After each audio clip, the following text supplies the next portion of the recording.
Hello and welcome back to another episode of Coffee Wednesday, your weekly segment on how to bring back the magic of reading and self-education into your life. And in today's episode, we're going to talk about the elephant in the room that's probably stopping a lot of us from engaging with the kind of reading that we're interested in. And it has something to do with the thing that's currently sticking out of your jeans pocket, that's currently demanding your attention every 5 minutes. And that's the thing that a lot of us are so accustomed to source our information from. And yes, that is your smartphone. So in today's video, I want to give you guys a sort of a theoretical understanding or the broad theory around why is it a case that we struggle with long form reading so much. And I think there's definitely a deeper layer than just phone bad, long form reading good. So I really want us to get beyond the headline today of this debate and this issue and get beyond the complaints from dinosaurs at the academy accusing students of their shortening attention span.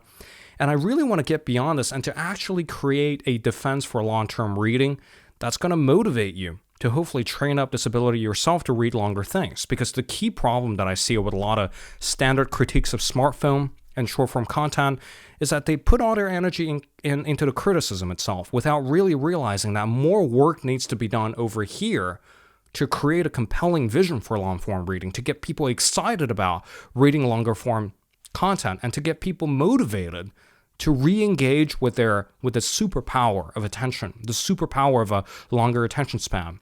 Because once you have developed a longer attention span, you can use this to do whatever you want. You can watch a movie for 3 hours. You can read a book that you've always wanted to read in 2 days instead of 2 months. And then you can engage with the world around you through news articles that are more than 300 words long to get a more comprehensive understanding of what the hell is happening in this madhouse of a world of ours, right? So all these things are available to you. And if you want a deep understanding of why we are currently addicted to short-form content, if you want to reverse that trend, stick to today's episode. We got a really good show coming up. So anyway, before we start today, now there's a podcast feed for these episodes that you can access via the links in the description down below. If you want to download it from Spotify or Apple Podcasts or wherever you get your podcasts, now you can listen to the show in audio format.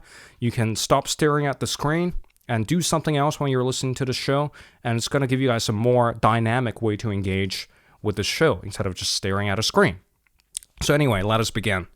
So I want to open today's discussion with a common complaint a lot of people have, especially university professors. They're afraid to assign longer books because no one reads anymore, right? Literacy is on the decline because all of us are reading at a 6th grade level at most.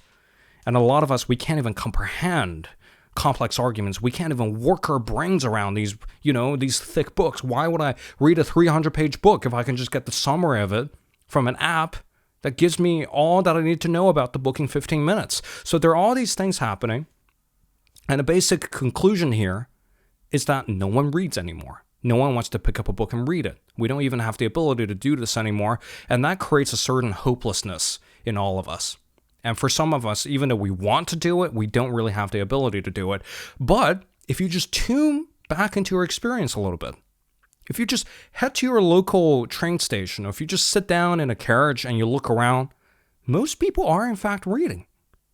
There might be a few rascals with their phones. They like to play videos with the audio turned up all the way high. And then they play their videos in a carriage as if no one's around. But, besides those few rascals who we all hate, there are people who are reading on their phones. Maybe they're reading an article from the news. Maybe they're reading a newsletter that they're subscribed to. Or maybe they're reading captions from Instagram posts or short-form videos. Or maybe they're reading comments. We're all reading something. So it's not entirely true that we've lost the ability to read. It's just that what we read has changed. But in fact, we are, in a sense, reading now more than ever. So according to a 2017 estimate, an U.S. average U.S. smartphone user reads about 62,250 words in a single day. To put that in perspective, that's like reading Catcher in the Rye or To the Lighthouse in a single day. So as you go through your day, I want you to pay attention that you're actually engaging with a lot of written material. You're actually engaging with bursts of information that are in a written form. Even when you watch a video, that video is scripted. So in a sense, you're still engaging with language. You're still kind of processing language. You're still processing information. And the input is quite substantial. Sometimes you look up from your phone without realizing that you've been reading, some fan fiction from a website for the last 4 hours. That is reading. So I don't want us to discount the fact that we are reading now. It's not the case that no one reads anymore. It's just what we read has changed. And there's a reason for that.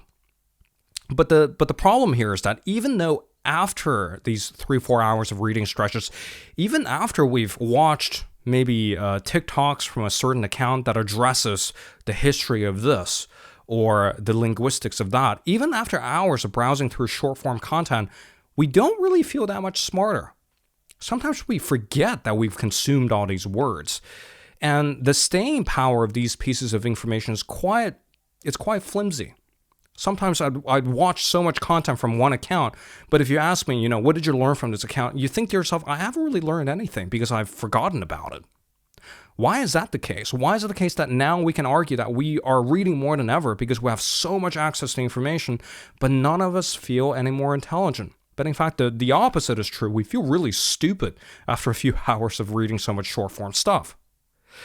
So I got a quote here from another book by Byung-Chul Han, Infocracy. So Infocracy is basically a critique of technology by Byung-Chul Han. Short little book. You can read it in a day. Where he basically wrote, quote, "Information is additive and cumulative," unquote. Whereas knowledge is, quote, "narrative and exclusive," unquote. So we can use that quote to kind of diagnose this problem that we all have. Even though we're reading a bunch on a daily basis, but we don't really feel that much more intelligent. We don't feel like we're getting an accurate picture of the world. Why is that the case? Well, in this case, information is not knowledge. There's a distinction here. Information merely adds to itself. And your obsession with information is essentially you wanting to know everything about the world in one go.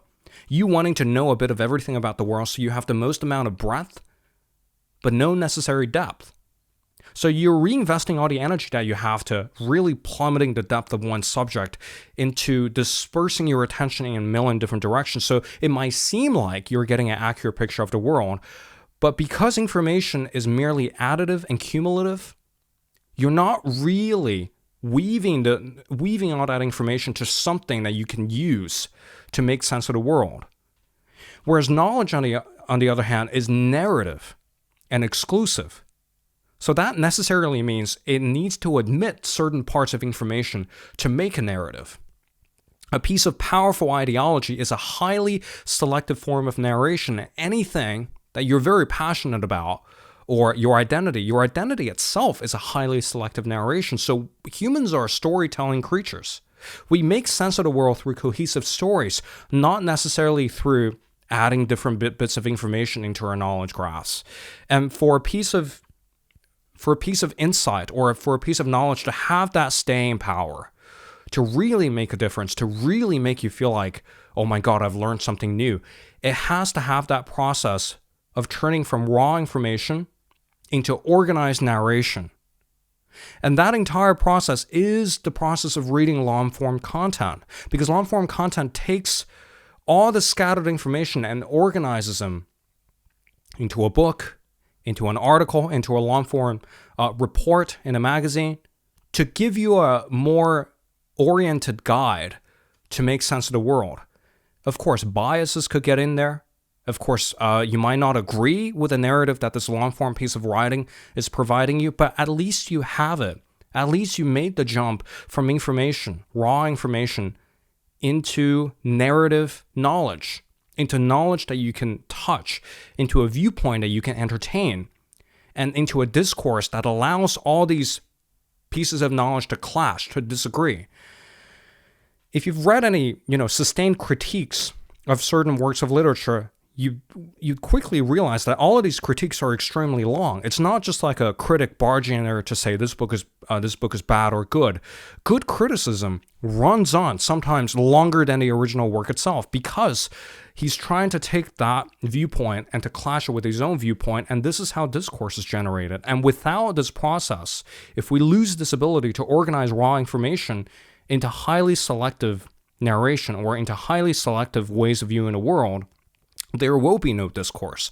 All of us will basically cherry pick bits of information that we feel like that is favorable to our limited worldview, and we're just going to argue with that, with no necessarily sustained conversations. It's just going to be a bunch of infighting and bitter disagreements, instead of, let me provide you with all the things that I think are true, and you can provide me all the things that you think are true. And that's how discussions get created. And that's why sometimes debates, they carry on for hours on end. You think to yourself, what's the point of all that? But that process itself is how intelligence operates. It's not how much information you have, it's how intelligently can you group that into a way of viewing the world. And when you clash those perspectives together, interesting conversations get generated. And that's how we evolve as people. That's how we evolve our minds. That's how we arrive at new conclusions about the world and new conclusions and new discoveries. But if we replace all that process, if we erase the distinction between knowledge and information, our intelligence suffers as a result.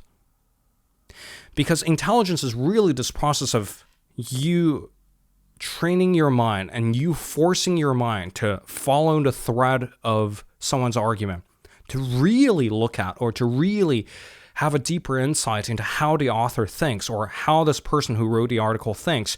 To have that perspective requires a lot of mental gymnastics on your own. And this is what the tech critic Carl Newport calls reading as the calisthenics for your brain. Because as you're reading through a sustained argument, as you're reading through an entire book on one subject, you're forced to trace where the argument is going without jumping to immediate conclusions. You're forced to stay with an idea for an extended period of time. And that's how you really train up your ability to one day go out there and to assemble your own maps and to assemble your own meaning and to assemble from raw information. That's how you make the jump from collecting information to actually have a sense of what's going on in the world based on your perspective, right? And you can use that perspective to think about the world. You can use that perspective to critique other perspectives in a constructive way. So this is the building block of intelligence. And once that distinction is erased between information and knowledge, we get into trouble. So according to a recent research in 2023 by a group of researchers in Northwestern University, they tried to basically see if a hypothesis hypothesized in the 20th century still holds up. So this hypothesis was called the Flynn Effect. So there was a psychologist back in the day where he crunched a bunch of data and he observed a general trend where people's IQ points tend to rise by 3 to 5 points every decade. So, for example, the previous generation might have had some economic hardships, but with the GI Bill, for example, and with increase in educational levels, people's intelligence on the whole are on the rise. But as soon as these researchers started crunching the data back in 2023, they actually noticed that recently the overall intelligence of some like 300,000 participants in this study has actually experienced a steady decline in the past couple of decades from 2006 to 2018. So the study actually pointed out that, not only are we not getting smarter, we're actually getting stupider from a quantitative level. And what's even more alarming is that you can make the argument of for older people, there's a natural decrease in intelligence, so that downward slope is not that surprising. But the sharpest decline was actually observed in 18 to 22-year-olds. So 18 to 22-year-olds, once they plotted the data, they've actually seen a radical, or they've seen a radical decline or drastic decline in their IQ points from 2010s onward. So the hypothesis here is that from the 2010s, when smartphones have become ubiquitous, our relationship with information has changed so much that it's actually influencing how we reason and how we think. And as a result, we are observing the steady decline of attention span, or the slow decline of IQ points as a result of us no longer having the ability to deal with longer form and sustained arguments, which I've explained before. That carries the basis for intelligence. How you reason is directly impacted by how much you read. How you think about the world is directly correlated with how long can you stay with a sustained argument. So this trend was quite alarming, and a lot of people tend to jump on a stool at a pub, raise a glass of beer and say it's all the dang phones. The phones in the 2010s have absolutely corrupted everyone's intelligence, right? Especially young people. Those young people with their phones looking up random things. That's shortening their attention spans, making them ever more stupid. But I think there's a subtler point here, which is, yes, the phones do facilitate a certain kind of engagement with information, but the phones here are not at fault in themselves. Like I said before, we are reading. It's just the form of that reading has changed into pure information instead of knowledge. So we're essentially erasing this distinction between knowledge and information. And as a result, all content right now is influenced by that very mechanism, because with demand comes supply. So the kind of information that we consume nowadays, number one, needs to be deliberate for these publications and news outlets to get clicks, and that in turn turns into ad revenue. And number two, they need to be optimized for smaller screens, because we're no longer accustomed to like an A4 spread of visual real estate. And number three, for the younger generation, 18 to 22-year-olds, and especially for my generation, we grew up in a time where the default was in print. The default is not you looking up an entire encyclopedia for information about a certain subject. The default is not you engaging with a long-form argument. Our default from the very get-go, when we got our first smartphones, is that we are so accustomed to the smaller screen real estate, we're so accustomed to immediate content that we cannot see anything outside of that. Maybe there are some lingering memories of you reading a long novel and really enjoying it, but as digital natives, there's no frame of comparison. So that's why it's easy for someone relatively older to say, back in my days, reading used to be the default. Reading longer things used to be the default. But we simply don't have anything. We don't have that reference point to really see that, maybe reading long-form content has this value. So now if we put all the critiques on the table and say you shouldn't watch short-form content without providing them with this distinction between information and knowledge, how would you expect us to just make that leap in our own minds, right? Because we didn't have a reference point. So these, all things considered, in a brief summary here, the reason why the subject today is so important, and the reason why I'm making this distinction explicit, is because we need to set a new reference point, especially for those of us who are Gen Zs. We need a new reference point to say that, yes, we know that this is a problem, and we're going to go find that reference point ourselves.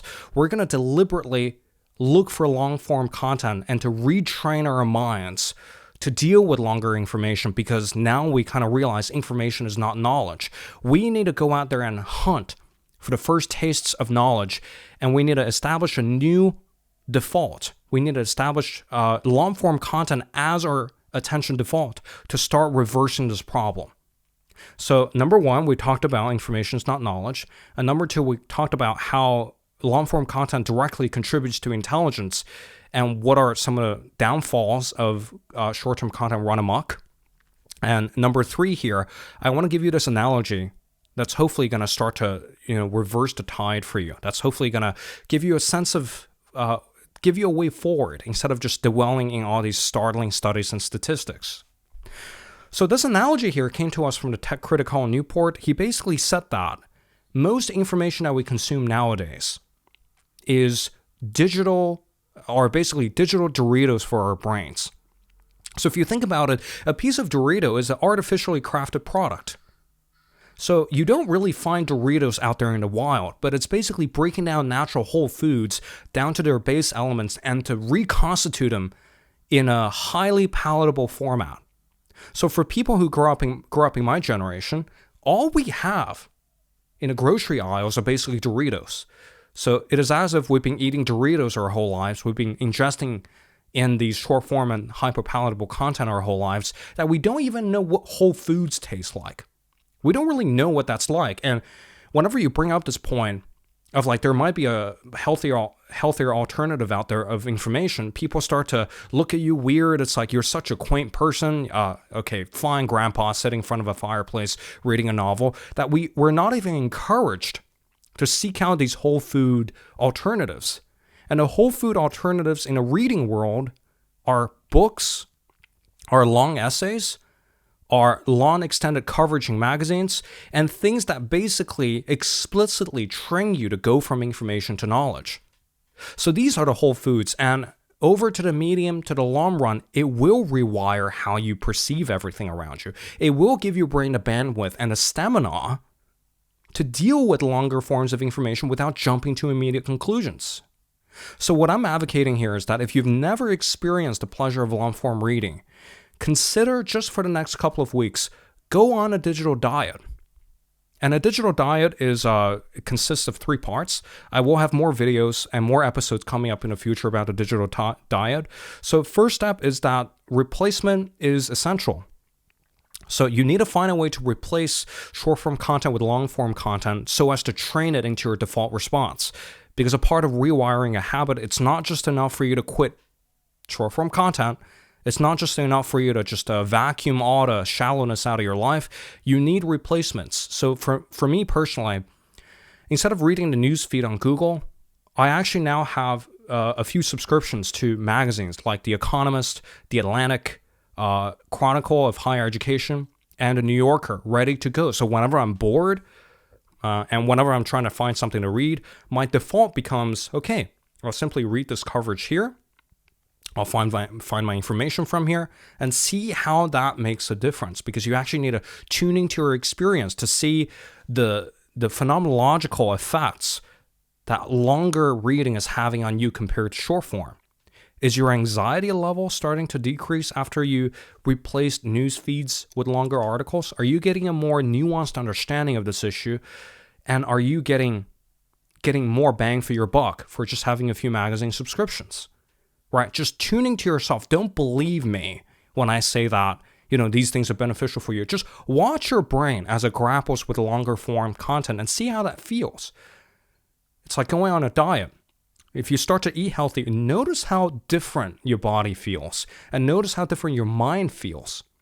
All right, so that's the first step. And second step is essentially you need to replace all media content or short form media content with an analog alternative. So one thing that I started doing recently is I replaced a lot of my YouTube binging habits. So I installed a web plugin called Unhook. So I disabled my YouTube algorithm. So whenever I need to look something up, sure, I can hop on YouTube. But most of the time, I would find, for example, if I see a really interesting period of history that I want to get into, I would actually just go buy a book on that history or that period in history. So slowly but surely, find analog alternatives. Even though it's going to be a little weird to start with, you think to yourself, why am I spending hours a day reading this book instead of just watching a 10-minute long YouTube video on the exact same topic? Try to see what difference it makes. And try to see if the argument that I presented in this video holds up. Are you experiencing that jump from information to knowledge? Do you feel like you have a deeper understanding? And do you feel like your brain is a lot happier as a result of you engaging with something higher quality in its information density?